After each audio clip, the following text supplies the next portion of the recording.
বন্ধুরা, তোমরা সবাই কেমন আছো? আশা করি সবাই ভালো আছো। কবিতা কর্মকার অফিসিয়াল চ্যানেলে সবাইকে স্বাগত। রেসিপি মেথি পরোটার সাথে ভাজা মশলা আলুর দম। আজকের উপকরণ ময়দা, তেল, শুকনো লঙ্কা, আদা, জোয়ান, রসুন, নুন, টক দই, মেথি শাক।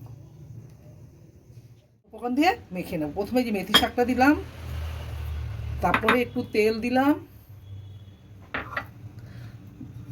জোয়ান দিলাম, রসুন দিলাম, নুন, লঙ্কা, আদা, টক দই, এই দিয়ে মেখে নেব।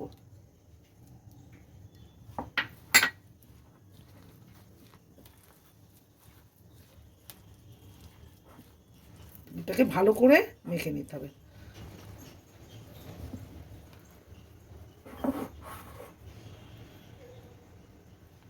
একটু একটু জল দিয়ে এটাকে ভালো করে মেখে নিতে হবে।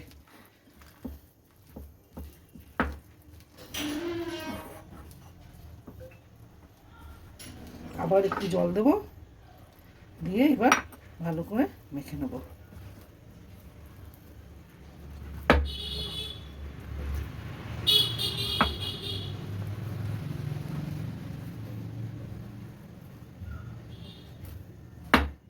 এই যে আমি এবার লেচি কেটে নেব। এই যে লেচি কেটে নিলাম। এই যে আমি সবগুলো গোল করে বেলে নিয়েছি। এবার চাটুও বসিয়ে দিয়েছি। এবার এটাকে ভাজবো।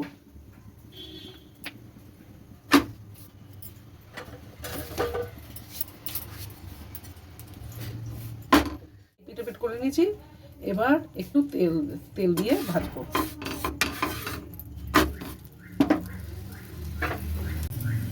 দিয়ে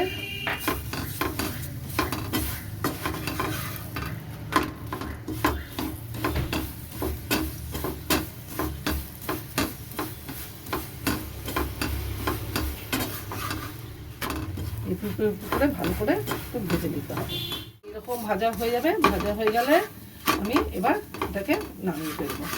ভাজা মশলা আলুর দম লাগবে তেল, জিরে ধনে গুঁড়ো, নুন, তেজপাতা, হলুদ, চিনি, গোটা জিরে, শুকনো লঙ্কা, টমেটো বাটা আর আলু। এবার তেলটা গরম হলে জিরে ফোড়ন দিয়ে দেবো।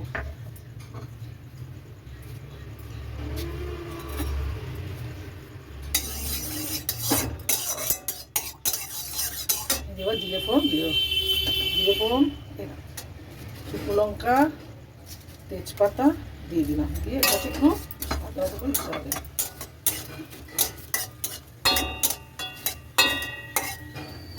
ভাজা হয়ে গেছে। এবার আমি এটার মধ্যে আলুটা দিয়ে দেবো। আলুটা দিয়ে একটু ভেজে নেব। নুন দিলাম, একটু হলুদও দিয়ে দিলাম।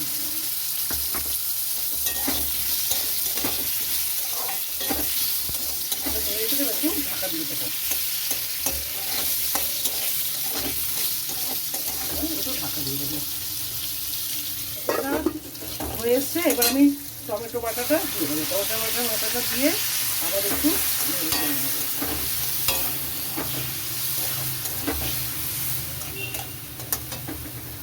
এবার ভাজা জিরেটাও দিয়ে দেবো।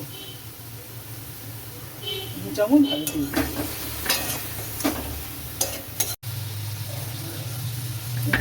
1 চামচ লঙ্কার গুঁড়ো দিয়ে দিচ্ছি। একটু মিষ্টি দিয়ে দেবো। এই যে একটু মিষ্টি দিয়ে দিলাম। আবার একটু নেড়ে নেবো। একটু জল দিয়ে দেবো। এবার একটু জল দেবো। জল দিয়ে ভালো করে এবার কষিয়ে দিতে হবে। কষানো হয়ে গেছে। এবার আমি একটু জল দিয়ে দেবো। জল দিয়ে ভালো করে সিদ্ধ করে নেব।